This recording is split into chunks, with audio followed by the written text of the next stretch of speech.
ಶ್ರೀಗುರುಭ್ಯೋ ನಮಃ. ಹರಿ ಓಂ. ಜನ್ಮಾದ್ಯಸ್ಯ ಯತೋನ್ಮಯಾದಿತರತಶ್ಚಾರ್ಥೇಷ್ವಭಿಘ್ನಸ್ವರಾಟ್ ತೇನೇ ಬ್ರಹ್ಮಹೃದಾಯ ಆದಿಕವಯೇ ಮುಹ್ಯಂತಿ ಯಂ ಸೂರಯಃ ತೇಜೋ ವಾರಿಮೃದಾಂ ಯಥಾ ವಿನಿಮಯೋ ಯತ್ರ ತ್ರಿಸರ್ಗೋ ಮೃಷಾ ಧಾಮ್ನಾ ಸ್ವೇನ ಸದಾ ನಿರಸ್ತಕುಹಕಂ ಸತ್ಯಂ ಪರಂ ಧೀಮಹಿ. ಧರ್ಮಃ ಪ್ರೋಜ್झितकैतवोऽत्र परमो निर्मत्सराणां सतां वेद्यं वास्तवमत्र वस्तु शिवदं तापत्रयोन्मूलनं श्रीमद्भागवते महामुनिकृते किं वा परैरीश्वरः सद्यो हृद्यवरुध्यतेऽर्थकृतिभिः शुश्रूषुभिस्तत्क्षणात् निगमकल्पतरोर्गलितं फलं शुकमुखादमृतद्रवसंयुतं पिबत भागवतं रसमालयं मुहुरहो रसिका भुवि भावुकाः यं प्रव्रजन्तमनुपेतमपेतकृत्यं द्वैपायनो विरहकातर आजुहाव पुत्रेति तन्मयतया तरवोऽपि नेदुः तं सर्वभूतहृदयं मुनिमानतोऽस्मि. यस्वानुभावम् अखिलश्रुतिसारमेकम् अध्यात्मदीपम् अतितितीर्षतां तमोन्धं संसारिणां करुणयाः पुराणगुह्यं तं व्याससूनुमुपयामि गुरुं मुनीनां. नारायणं नमस्कृत्य नरं चैव नरोत्तमं देवीं सरस्वतीं व्यासं ततो ग्रन्थमुदीरये. ಶ್ರೀಮದ್ಭಾಗವತ ದ್ವಾದಶ ಸ್ಕಂಧದ ಎರಡನೆಯ ಈ ಸಂಚಿಕೆಯಲ್ಲಿ ಭೂಮಿಗೀತೆ ಅಂತ ಒಂದು ವಿಶೇಷವಾದ ಪ್ರಕರಣ ಬರ್ತಾ ಇದೆ. ಅಂದರೆ ಭೂದೇವಿ ಹೇಳುವ ಮಾತು. ಆ ಭೂದೇವಿಯ ಮಾತು ಏನು ಅನ್ನುವುದನ್ನು ತಿಳಿಸ್ತಾ ಇದ್ದಾರೆ. ರಾಜರುಗಳೆಲ್ಲ ಭೂಮಿಯನ್ನು ಗೆಲ್ಲಬೇಕು ಅಂತ ಹೇಳಿ ಬೇಕಾದಷ್ಟು ಯುದ್ಧಗಳನ್ನು ಮಾಡ್ತಾರೆ, ಆಕ್ರಮಣಗಳನ್ನು ಮಾಡ್ತಾರೆ, ಹಿಂಸೆಗಳನ್ನು ಮಾಡ್ತಾರೆ. ಆದರೆ ಯಾರೂ ಕೂಡ ಈ ಭೂಮಿಯನ್ನು ಕೊಂಡು ಹೋಗಿಲ್ಲ. ನಾನು ಯಾರ ವಶವೂ ಅಲ್ಲ. ಅಂದರೆ ಭೂಮಿ ಹೇಳೋ ಮಾತು, ನಾನು ಭಗವಂತನ ವಶ. ನನ್ನನ್ನು ಯಾರೂ ಕಸಿದುಕೊಂಡು ತಗೊಂಡು ಹೋಗಲಿಕ್ಕೂ ಸಾಧ್ಯ ಇಲ್ಲ. ಆದರೂ ನನ್ನ ಹೆಸರೇ ಹೇಳಿಕೊಂಡು ದೊಡ್ಡ ದೊಡ್ಡ ರಾಜರುಗಳೆಲ್ಲ ದುಷ್ಟರು ಯುದ್ಧವನ್ನು ಮಾಡಿ ಈ ಎಲ್ಲ ದೇಶವನ್ನು ಕಬಳಿಸಬೇಕು, ಆಕ್ರಮಣ ಮಾಡಬೇಕು ಅಂತ ಹೇಳಿ ಹೋರಾಡ್ತಾರೆ. ಇವರ ಈ ಹುಚ್ಚು ಹೋರಾಟ ನೋಡಿ ನಗು ಬರ್ತಾ ಇದೆ ಅಂತ ಭೂತಾಯಿ ಹೇಳ್ತಾ ಇದ್ದಾಳೆ. ನಾವು ಪೂರ್ವ ದಿಕ್ಕನ್ನು ಗೆಲ್ತೇವೆ, ಮತ್ತೊಂದು ದಿಕ್ಕನ್ನು ಗೆಲ್ತೇವೆ, ಸಾಗರದವರೆಗೆ ಭೂಮಿಯನ್ನು ಗೆಲ್ತೇವೆ ಅಂತ ಹೇಳಿ ಆ ಭೂಮಿಯನ್ನು ತಮ್ಮ ರಾಜ್ಯವನ್ನು ವಿಸ್ತಾರ ಮಾಡಿಕೊಳ್ಳುವ ಆಗ್ರಹದಿಂದ ಅನೇಕ ಹಿಂಸೆಗಳನ್ನು ಮಾಡಿ ಜನರನ್ನು ಸಾಯಿಸಿ ದೇಶವನ್ನು ತಮ್ಮ ಆಳ್ವಿಕೆಯ ವಿಸ್ತಾರವನ್ನು ಮಾಡುವುದಕ್ಕೋಸ್ಕರ ಹಪಹಪಿಸ್ತಾರೆ. ಸಮುದ್ರದವರೆಗಿನ ಭೂಮಿಯನ್ನು ನಾನು ಗೆದ್ದುಕೊಂಡು ಬರ್ತೇನೆ ಅಂತ ಹೇಳಿ ಹೋಗ್ತಾರೆ. ಆದರೆ ಮನೋನಿಗ್ರಹವನ್ನು ಮಾಡಿಕೊಂಡ್ರೆ ಮುಕ್ತಿ ಫಲವೇ ದೊರಕತ್ತೆ. ಮನೋನಿಗ್ರಹ ಮಾಡಿಕೊಳ್ಳದೆ ಇವರು ದೇಶದ ಆಡಳಿತಗಳನ್ನು ವಿಸ್ತರಿಸಿಕೊಂಡು ಆಕ್ರಮಣ ಮಾಡಿಕೊಂಡು ಕೂತರೆ ಇದರಿಂದ ಏನು ಪ್ರಯೋಜನ? ಹಾಗೆ ಅಂತ ಭೂತಾಯಿ ತಿಳಿಸ್ತಾ ಇದ್ದಾರೆ. ಹಿಂದೆ ಮತ್ಕೃತೆ ಪಿತೃಪುತ್ರಾಣಂ ಭ್ರಾತॄಣಾಂಚಾಪಿ ವಿಗ್ರಹ ಜಾಯತೆ ಹ್ಯಸತಾಂ ರಾಜ್ಯೇ ಮಮತಾಬದ್ಧಚೇತಸಾಂ. ನನ್ನ ಹೆಸರು ಹೇಳಿಕೊಂಡು ನನಗೆ ಆಸ್ತಿ ಬೇಕು, ನನಗಾಸ್ತಿ ಬೇಕು ಅಂಥೇಳಿ ಮಮತೆಯ ಬಂಧನದಲ್ಲಿ ಸಿಲುಕಿದ ದುಷ್ಟ ರಾಜರೊಳಗೆ ರಾಜ್ಯದ ವಿಷಯದಲ್ಲಿ ತಂದೆ ಮಕ್ಕಳಿಗೆ ಕಲಹ, ದ್ವೇಷ ಶುರುವಾಗತ್ತೆ. ಅಣ್ಣ ತಮ್ಮಂದಿರಲ್ಲಿ ಆಸ್ತಿಗೋಸ್ಕರವಾಗಿ ದ್ವೇಷ, ಹೊಡೆದಾಟಗಳು ಶುರುವಾಗತ್ತೆ. ಆದರೆ ಯಾವ ಅಣ್ಣ ತಮ್ಮಂದಿರು ನನ್ನನ್ನು ತೆಗೆದುಕೊಂಡು ಹೋಗಲ್ಲ, ಯಾವ ತಂದೆ ಮಕ್ಕಳು ನನ್ನನ್ನು ತೆಗೆದುಕೊಂಡು ಹೋಗಲ್ಲ. ನಾನು ಯಾರ ಅಧೀನವೂ ಅಲ್ಲ, ನಾನು ಭಗವಂತನ ಅಧೀನ. ಆದರೂ ನನ್ನ ಹೆಸರು ಹೇಳಿಕೊಂಡು ಆಸ್ತಿಯ ಮೋಹದಿಂದ ತಂದೆ ಮಕ್ಕಳ ಬಾಂಧವ್ಯವನ್ನು ಕಳಚಿಕೊಂಡು ಹೋರಾಡ್ತಾರೆ. ತಂದೆ ಮಕ್ಕಳು ಪರಸ್ಪರ ಹೊಡೆದಾಡಿಕೊಂಡು ಸಾಯ್ತಾರೆ. ಅಣ್ಣ ತಮ್ಮಂದಿರು ಆಸ್ತಿಗೋಸ್ಕರ ಜಗಳ ಮಾಡಿಕೊಂಡು ಪರಸ್ಪರ ಹೊಡೆದಾಡಿಕೊಂಡು ಬದುಕಿರೋ ತನಕ ದ್ವೇಷ ಮಾಡಿ ಸಾಯ್ತಾರೆ. ಆದರೆ ಅವರು ಹೋಗಬೇಕಾದ್ರೆ ನನ್ನನ್ನು ತೊಗೊಂಡು ಹೋಗಲ್ಲ, ಇವರೂ ಹೋಗಬೇಕಾದ್ರೆ ನನ್ನನ್ನು ತೆಗೆದುಕೊಂಡು ಹೋಗಲ್ಲ. ಮಮೈವೇಯಂ ಮಹೀ ಕೃಷ್ಣ ನತೇ ಮೂಢೇತಿ ವಾದಿನಃ ಸ್ಪರ್ಧಮಾನ ಮಿತೋ ಘನಂತಿ ಮ್ರಿಯಂತೆ ಮತ್ಕೃತೆ ನೃಪಾಹ. ಹೇ ಮೂರ್ಖ, ಇದು ನನ್ನ ಭೂಮಿ, ನಿನಗೆ ಸೇರಿದ್ದಲ್ಲ ಅಂತ ಹೇಳಿಕೊಂಡು ಜಗಳ ಆಡ್ತಾರೆ. ಜಗಳ ಆಡಿಕೊಂಡು ಪರಸ್ಪರ ಸ್ಪರ್ಧೆಯಿಂದ ಹೊಡೆದಾಡಿಕೊಂಡು ಇಬ್ಬರೂ ಸತ್ತು ಹೋಗ್ತಾರೆ, ಇಬ್ಬರೂ ನನ್ನನ್ನು ಇಲ್ಲೇ ಬಿಟ್ಟು ಹೋಗ್ತಾರೆ. ಹೀಗೆ ನನ್ನ ಮೇಲಿನ ಅಂದರೆ ಭೂಮಿಯ ಮೇಲಿನ ಮೋಹದಿಂದ ಮಾಡಬಾರದ ಅಕೃತ್ಯಗಳನ್ನು ಮಾಡ್ತಾರೆ, ಹಿಂಸೆಗೆ ತೊಡಗುತ್ತಾರೆ, ಹೋರಾಟಕ್ಕೆ ತೊಡಗುತ್ತಾರೆ. ತಮ್ಮನ್ನು ತಾವೇ ಕಳ್ಕೊಂಡು ನನ್ನನ್ನು ಇಲ್ಲೇ ಬಿಟ್ಟು ಅವರವರು ನರಕಾದಿ ಅನರ್ಥಗಳಿಗೆ ಹೋಗ್ತಾರೆ. ಎಂಥ ಹುಚ್ಚು ಈ ಹೋರಾಟದ ಮನೋಧರ್ಮದ ದೇಶದ ಮೇಲಿನ ಮೋಹದ ಈ ಆಕರ್ಷಣೆಗೆ ಬಲಿಯಾಗ್ತಾರಲ್ಲ ಅಂತ ಹೇಳಿ ಭೂಮಿ ತನ್ನ ಹೆಸರು ಹೇಳಿಕೊಂಡು ಬಡಿದಾಡಿಕೊಳ್ಳುವವರನ್ನು ನೋಡಿ ವ್ಯಥೆಯಿಂದ ಅಥವಾ ತಮಾಷೆಯಾಗಿ ವಿನೋದ ಮಾಡಿ ನಗುತ್ತಾ ಈ ಮಾತುಗಳನ್ನು ಹೇಳ್ತಾ ಇದೆ. ಪಟ್ಟಿಯನ್ನೇ ಕೊಡ್ತಾ ಇದೆ, ರಾಜರ ಪಟ್ಟಿಗಳನ್ನು ಕೊಡ್ತಾ ಇದ್ದಾರೆ. ಪೃಥು, ಪುರೂರವ, ಗಾಧಿ, ಭರತ, ನಹುಷ, ಅರ್ಜುನ, ಮಾಂಧಾತ, ಸಗರ, ಭಗೀರಥ, ಕುವಲಯಾಶ್ವ, ಹಿರಣ್ಯಕಶಿಪು, ರಾವಣ, ನಮುಚಿ, ಶಂಬರ ಮೊದಲಾದಂಥ ಅನೇಕ ಜನ ರಾಜರುಗಳು ಸರ್ವೇ ಸರ್ವವಿಧ ಶೂರಾ ಸರ್ವೇ ಸರ್ವಜಿತೋಜಿತಾ, ಎಲ್ಲರೂ ಸರ್ವಜ್ಞರು ಮತ್ತು ಪ್ರಜೆಗಳನ್ನು ಆಳಿದವರು, ಶೂರರು, ಯಾರಿಗೂ ಸೋಲದೆ ಎಲ್ಲವನ್ನು ಗೆದ್ದವರು. ಆದರೆ ಮಮತಾಯಾಮ್ ಮೈ ಅಮರ್ತ್ಯಾಯಾಮ್ ಕೃತ್ವೋಚ್ಚೈರ್ಮರ್ತ್ಯಧರ್ಮಿಣಃ ಕಥಾವಶೇಷಾ ಕಾಲೇನ ಹಿ ಅಕೃತಾರ್ಥಾ ಕೃತಾಹೋ. ಇಷ್ಟೆಲ್ಲ ಮಹಾಬಲಶಾಲಿಗಳಾಗಿ ತಿಳುವಳಿಕೆ ಉಳ್ಳವರಾದರೂ ಕೂಡ, ನನ್ನನ್ನು ಆಳಿದವರಾದರೂ ಕೂಡ, ಆದರೆ ನನ್ನ ಮೇಲಿನ ಮೋಹದಿಂದ ಬಡಿದಾಡಿಕೊಂಡು ಇವರೆಲ್ಲರೂ ಕಥಾಶೇಷರಾಗಿದ್ದಾರೆ. ಯಾರೂ ಒಬ್ಬರು ಇವತ್ತು ಉಳ್ಕೊಂಡಿಲ್ಲ, ಪರಸ್ಪರ ಬಡಿದಾಡಿಕೊಂಡು ಸತ್ತಿದ್ದಾರೆ ಅಂತ ಭೂಮಿ ಹೇಳುವ ಮಾತು. ಇದಕ್ಕೆ ಭೂಮಿಗೀತೆ ಅಂತ ಕರೀತಾರೆ. ಇಲ್ಲಿ ನಮಗೆ ಸ್ವಲ್ಪ ಗೊಂದಲಗಳಾಗತ್ತೆ. ಯಾಕೆಂದರೆ ಪೃಥು ಮೊದಲಾದ ರಾಜರುಗಳನ್ನು ಈ ಪಟ್ಟಿಯಲ್ಲಿ ಹೇಳಿದ್ದಾರೆ ಮತ್ತು ರಾಮನನ್ನು ಈ ಪಟ್ಟಿಯಲ್ಲಿ ಹೇಳ್ತಾರೆ. ಹಾಗಾದರೆ ಅವರೆಲ್ಲರೂ ಕೂಡ ತಪ್ಪು ಮಾಡಿದ್ರ ಹಾಗೆ ಅಂತ ನಮಗೆ ಭ್ರಮೆ ಬರುತ್ತೆ. ಆದರೆ ಭೂಮಿಯ ಮೇಲೆ ಅತಿಯಾದ ಮೋಹ ಸಲ್ಲದು ಅನ್ನೋದು ಇದಿಷ್ಟು ಅಂಶದ ಸಾರಾಂಶ. ಆ ಭೂಮಿಯ ಮೇಲೆ ಮೋಹದಿಂದ ಬಡಿದಾಡಿಕೊಳ್ಳಬಾರದು, ಅದು ನಶ್ವರ ಎಂಬ ಸಂದೇಶವನ್ನು ಕೊಡುವುದು ಈ ಮಾತಿನ ಉದ್ದೇಶ. ಯಾಕೆ ಅಂತಂದರೆ ಪೃಥುರಾಜರು ಅವರೆಲ್ಲ ಪುಣ್ಯಾತ್ಮರಾಗಿದ್ದಾರೆ. ಭೂದೇವಿ ಪೃಥುರಾಜರಂತಹ ಸಾತ್ವಿಕ ರಾಜರನ್ನು ನಿಂದನೆ ಮಾಡ್ತಾ ಇಲ್ಲ, ತನ್ನನ್ನು ಆಳಿದ ರಾಮಚಂದ್ರನನ್ನು ನಿಂದನೆ ಮಾಡ್ತಾ ಇಲ್ಲ. ರಾಜ್ಯ ಸಂಪಾದನೆ, ರಾಜ್ಯವನ್ನು ಆಳುವುದು, ರಾಜ್ಯವನ್ನು ವಿಸ್ತರಿಸಿಕೊಳ್ಳುವುದು ಕ್ಷತ್ರಿಯರಿಗೆ ಅದು ಮೋಕ್ಷ ಸಾಧನ. ಪ್ರಿಯವೃತ ಮಹಾರಾಜ ನನಗೆ ರಾಜ್ಯ ಬೇಡ, ಆಡಳಿತ ಬೇಡ ಅಂತ ಸನ್ಯಾಸ ಆಗಲಿಕ್ಕೆ ಅಂತ ಹೊರಟಾಗ ಬ್ರಹ್ಮದೇವರೇ ತಡೆದು ಅವನನ್ನು ರಾಜ್ಯ ಆಳಿಸಿದ್ದಾರೆ. ಆದ್ದರಿಂದ ರಾಜ್ಯ ಆಳೋದು ಅನ್ನೋದೇನು ಅಪರಾಧ ಅನ್ನೋ ಹಾಗೆ ಭಾವಿಸಬಾರದು.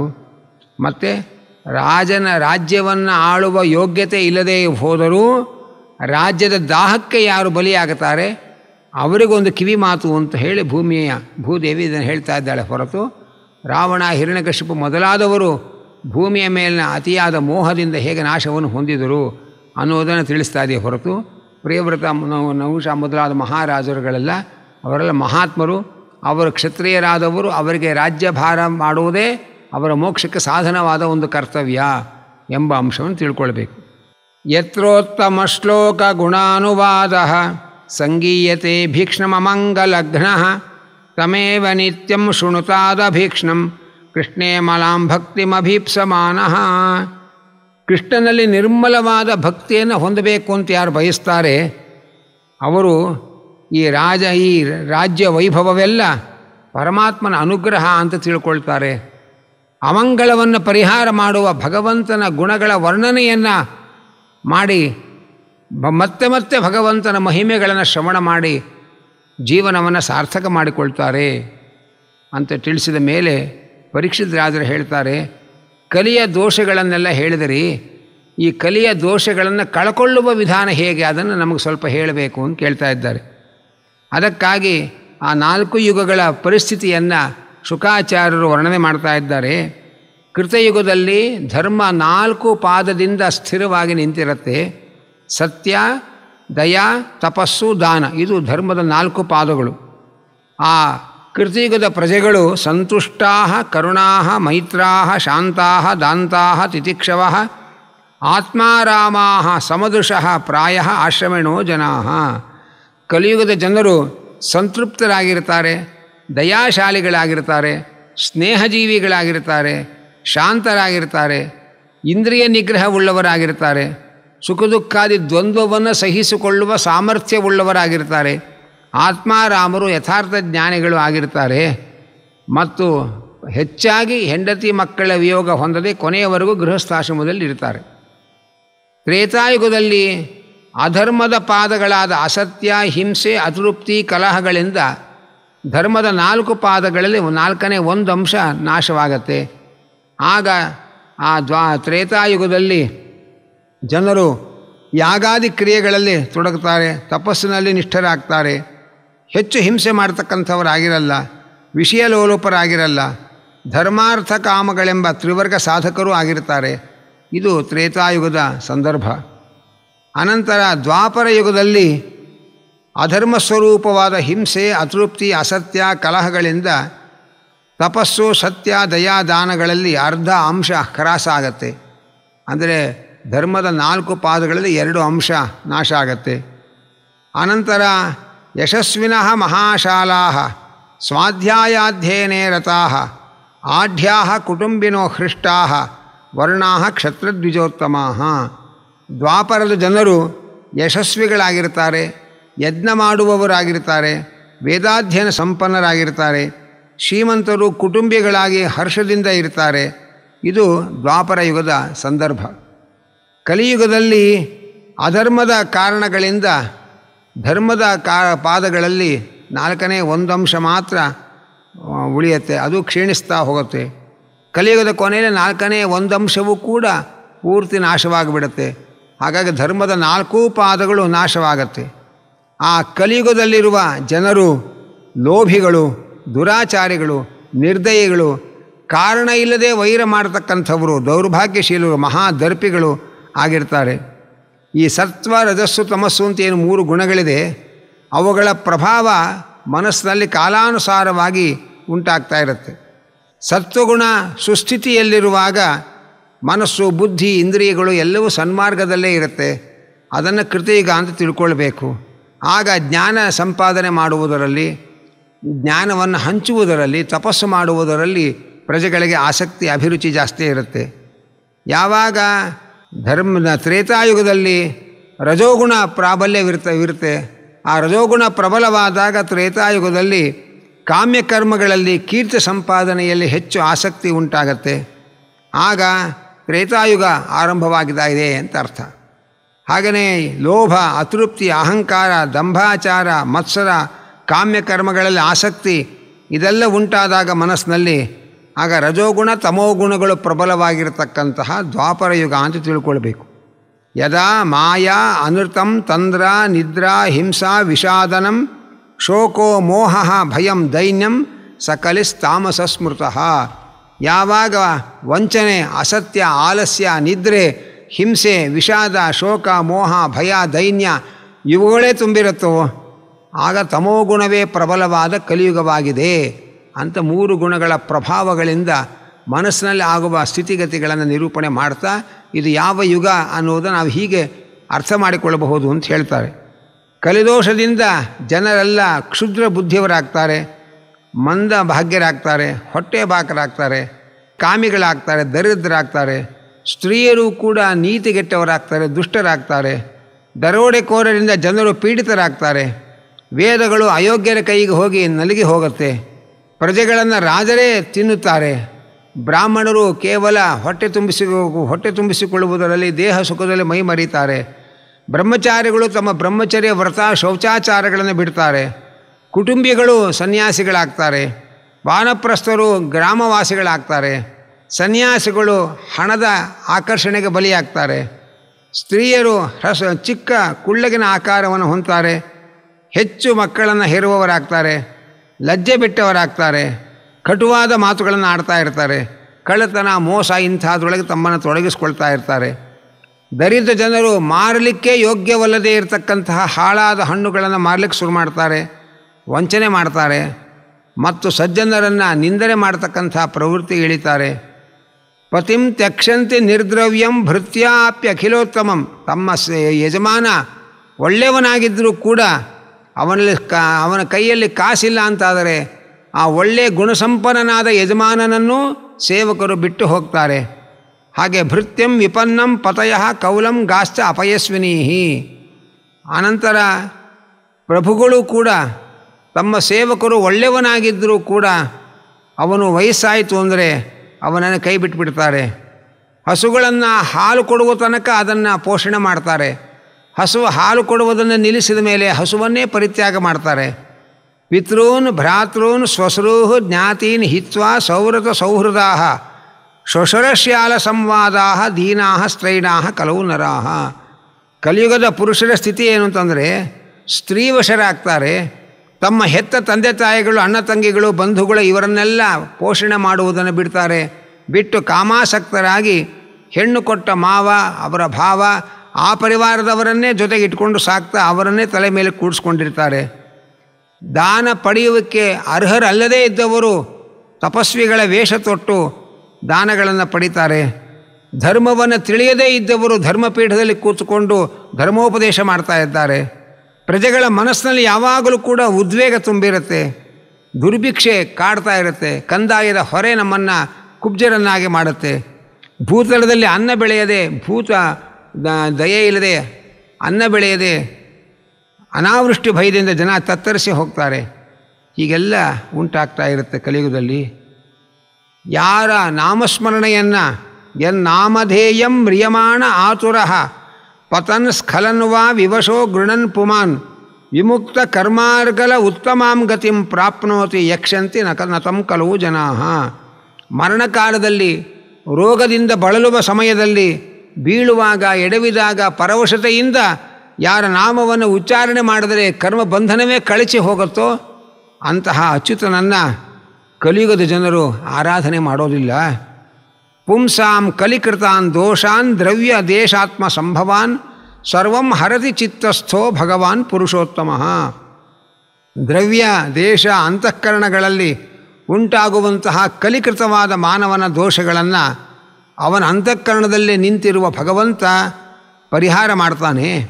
ಆದ್ದರಿಂದ ಕಲಿಯುಗದಲ್ಲಿ ಏನು ಮಾಡಬೇಕು ಅಂದರೆ ಹೃದಯದಲ್ಲಿ ಭಗವಂತನನ್ನು ನಿಲ್ಲಿಸಿಕೊಳ್ಳುವ ಪ್ರಯತ್ನ ಸತತವಾಗಿ ನಡೀಬೇಕು.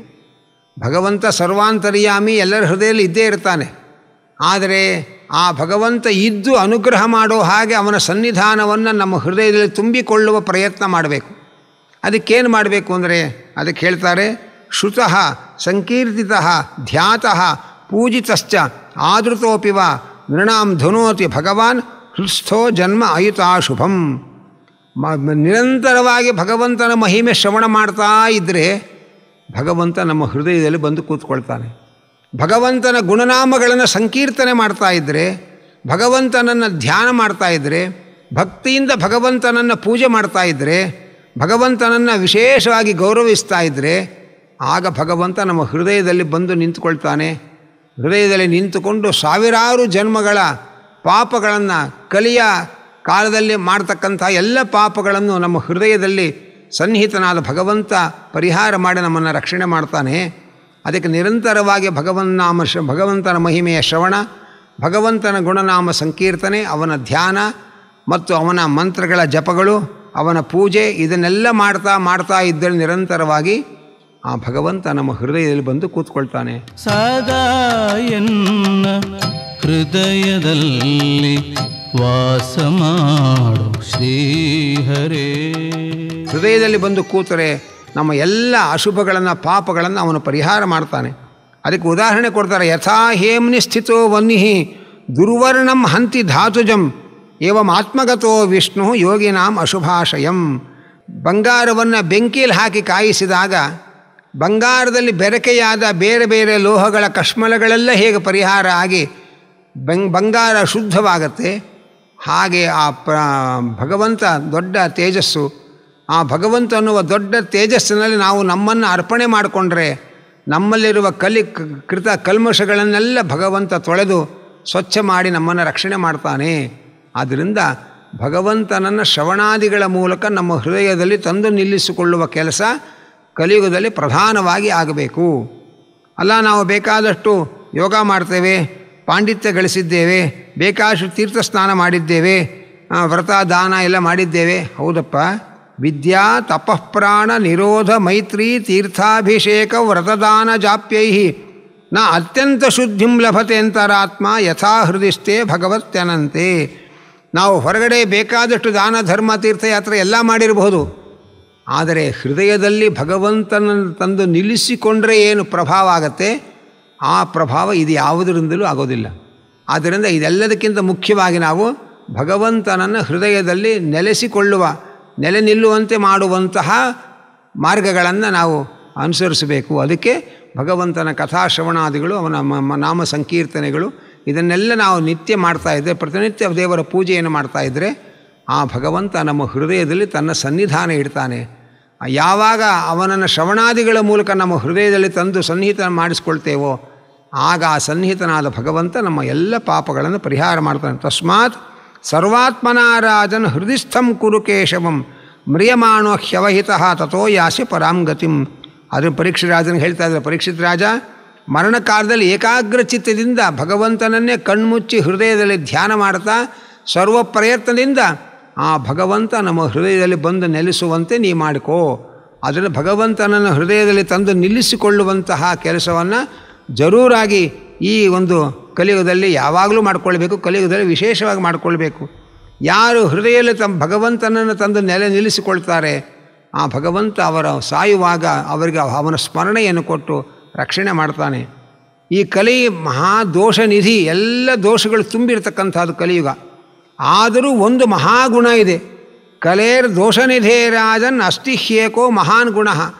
ದೋಷನಿಧಿಯಾದ ಈ ಕಲಿಯುಗದಲ್ಲೂ ಒಂದು ದೊಡ್ಡ ಗುಣ ಇದೆ. ಏನು ಅಂದರೆ ಕೀರ್ತನಾದೇವ ಕೃಷ್ಣಸ್ಯ ಮುಕ್ತಸಂಗ ಪರಂ ಬ್ರಜೇತ್. ಕೇವಲ ಕೃಷ್ಣನ ನಾಮ ಸಂಕೀರ್ತನೆಯಿಂದಲೇ ನಾವು ಎಲ್ಲ ಪಾಪಗಳನ್ನು ಕಳಚಿಕೊಂಡು ಆ ಭಗವಂತನನ್ನು ಹೊಂದಬಹುದು. ಇದು ಕಲಿಯುಗದಲ್ಲಿರ್ತಕ್ಕಂತಹ ಮಹಾಗುಣ. ಕೃತೇ ಯಧ್ಯಾಯತೋ ವಿಷ್ಣುಂ ತ್ರೇತಾಯಾಂ ಯಜತೋ ಮಖೈಃ ದ್ವಾಪರೇ ಪರಿಚರ್ಯಾಯಾಂ ಕಲವು ತದ್ಹರಿಕೀರ್ತನಾತ್. ಕೃತಿಯುಗದಲ್ಲಿ ವಿಷ್ಣುವನ್ನು ಧ್ಯಾನ ಮಾಡುವುದರಿಂದ ಏನು ಫಲ ಬರುತ್ತೆ, ತ್ರೇತಾಯುಗದಲ್ಲಿ ಬಗೆಬಗೆಯ ಯಜ್ಞಯಾಗಗಳನ್ನು ಮಾಡುವುದರಿಂದ ಏನು ಫಲ ಬರುತ್ತೆ, ದ್ವಾಪರ ಯುಗದಲ್ಲಿ ಭಗವಂತನನ್ನು ಭಕ್ತಿಯಿಂದ ಅರ್ಚನೆ ಮಾಡುವುದರಿಂದ ಏನು ಫಲ ಬರುತ್ತೆ, ಆ ಎಲ್ಲ ಫಲವು ಕಲಿಯುಗದಲ್ಲಿ ಕೇವಲ ಹರಿನಾಮ ಸಂಕೀರ್ತನೆಯಿಂದಲೇ ಬರುತ್ತೆ. ಅದಕ್ಕೆ ಸ್ಮರ್ತವ್ಯ ಸತತಂ ವಿಷ್ಣು ಅಂತ ಆಚಾರ್ಯ ನಮಗೆ ಎಚ್ಚರಿಕೆ ಕೊಟ್ಟರು. ಹಾಗಾಗಿ ನಿಂತಲ್ಲಿ ಕೂತಲ್ಲಿ ಓಡಾಡುವಾಗ ಎಲ್ಲ ಕ್ಷಣದಲ್ಲೂ ಕೂಡ ನೆನೆಸಿಕೊಂಡು ಭಗವಂತನ ನಾಮ ಸಂಕೀರ್ತನೆ ಮಾಡ್ತಾ ಇರಬೇಕು. ಆ ಭಗವಂತನ ನಾಮ ಸಂಕೀರ್ತನೆ ಮಾಡ್ತಾ ಇದ್ದರೆ ಆಗ ಭಗವಂತ ನಮ್ಮ ಹೃದಯದಲ್ಲಿ ಬಂದು ನೆಲೆಸ್ತಾನೆ.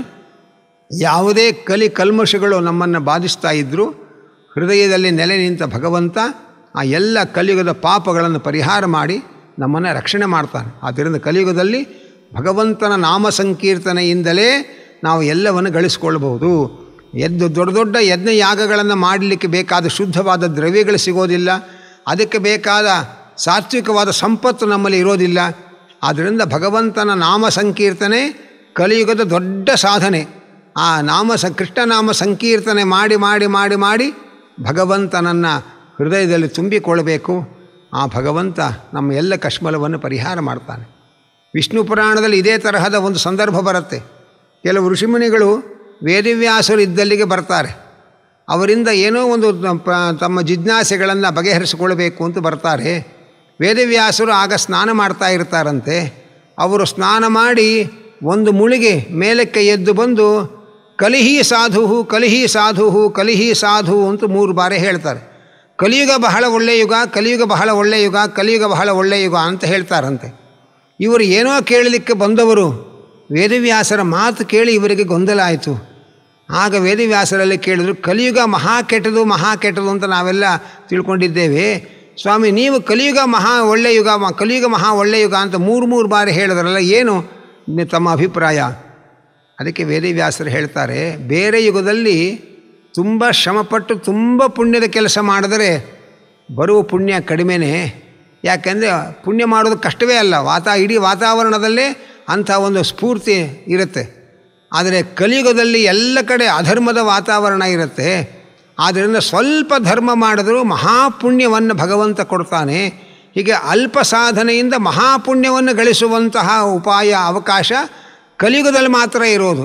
ಆದ್ದರಿಂದ ಕಲಿಯುಗ ಅತ್ಯಂತ ಶ್ರೇಷ್ಠ ಅಂತ ನಾನು ಹೇಳಿದೆ ಅಂತ ವೇದವ್ಯಾಸರು ಹೇಳಿದರಂತೆ.